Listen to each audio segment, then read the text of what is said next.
obat adalah seni. Tentang metode penelitian, hari ini saya akan menjelaskan tentang hipotesa dan research question yang sering menjadi perdebatan. Jadi hipotesa adalah suatu pernyataan yang spesifik, ya, dugaan spesifik, suatu pernyataan atau dugaan yang spesifik, ya, atau dugaan yang spesifik dan jelas gitu ya.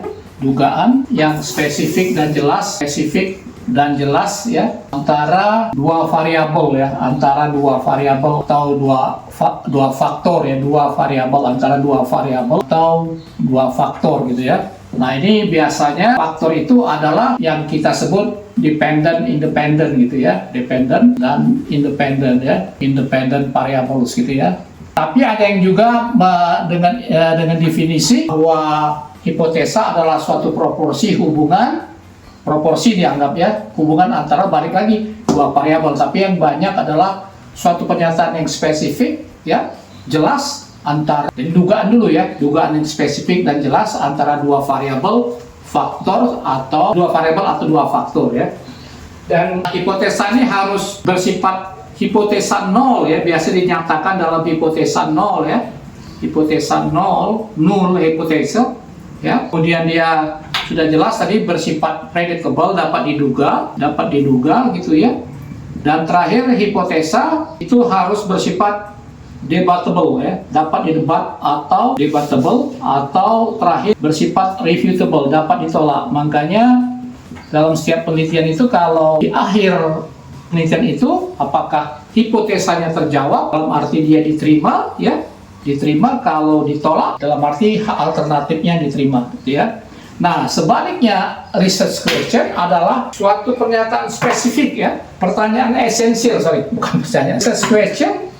Research question adalah pertanyaan, ya, pertanyaan yang utama yang harus dijawab dalam penelitian, ya, pertanyaan utama, essential question, ya, yang harus dijawab, ya, harus dijawab dalam penelitian gitu ya. Nah, ini ada 4 biasanya, tergantung jenis metode penelitian yang Anda pilih gitu ya. Jadi yang pertama, kalau kita dalam bidang kedokteran dan kesehatan, yang pertama adalah kalau prevalence study, biasanya kita menilai berapa besar masalah kesehatan, ya. Masalah kesehatan ini biasanya tentang survei atau prevalence study, ya.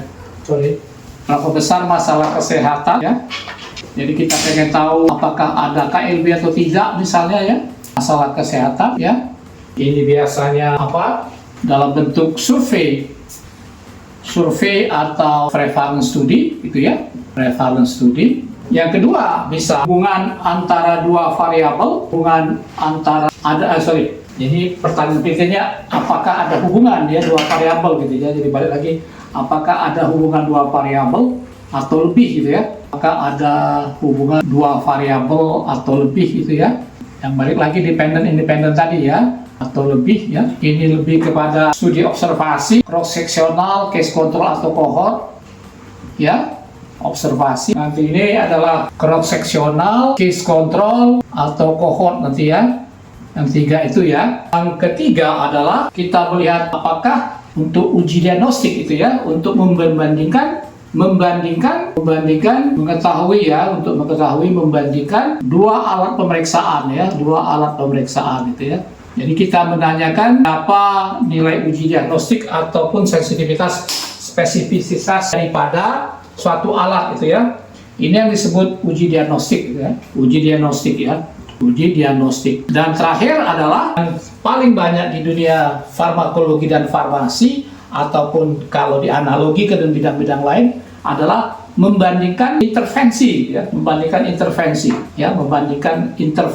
Ini yang disebut studi eksperimental, ya, membandingkan dua intervensi, ya. Bisa tidak sebenarnya membandingkan dua intervensi, ya, dua intervensi. Jadi misalnya antara pengobatan A dan B, tindakan operasi A dan operasi yang lain, ya, bisa mulai dari tingkat yang sederhana, ya, dari in vitro, in vivo sampai ke manusia. Ini kita sebut uji eksperimental, ya, atau randomized control trial, ya. Kalau pada manusia eksperimental, atau randomized control trial atau yang dikenal dengan RCT, ya. Jadi itu letak perbedaannya. Tapi kalau menurut FDA, terutama dalam hal intervensi atau eksperimental ini, antara research question dan hipotesa itu sebenarnya tidak ada beda gitu ya. Jadi sekarang tidak perlu diperdebatkan antara hipotesa dan research question itu. Cuman bedanya mungkin kalau hipotesa lebih ke pernyataan daripada statistik atau biostatistik kalau di bidang kedokteran, misalnya dalam uji klinik obat ya, misalnya kita buat aja perbandingannya ya, misal ya hipotesnya tidak ada perbedaan misalnya efektivitas antara misalnya ya kalsium antagonis dan ALB2 angiotensin reseptor blocker 2 ya, misalnya terhadap hipertensi gitu ya, Nah, kalau research questionnya bisa redaksionalnya saja diubah ya, research questionnya bisa lagi balik kita yang di atas, apakah ada perbedaan gitu ya, ya. Jadi yang ini tidak dimasalahkan lagi dalam BCP ya, apakah ada perbedaan, balik lagi ya yang kalimat yang lainnya, apakah ada perbedaan efektivitas gitu ya, bla bla bla ya. Jadi di situ ya, jadi tinggal merubah saja redaksionalnya. Kalau ini bahasa lebih ke statistik atau biostatistik, tidak ada perbedaan efektivitas antara kalsium antagonis dan ARB2 terhadap intervensi. Tapi kalau research question, baru kita rubah apakah ada perbedaan efektivitas antara kalsium antagonis dan ARB2 terhadap hipertensi. Ya, yang kemarin sudah saya jelaskan, hipotesa itu juga disebut juga, research question disebut juga hipotesa generating ya, disebut juga ya. Jadi sebenarnya tidak perlu diperdebatkan antara hipotesa dan research question ya. Jadi itu dulu, mudah-mudahan bermanfaat ya. Silakan di subscribe, like, and share ya untuk para mahasiswa dan sejawat sekalian. Terima kasih.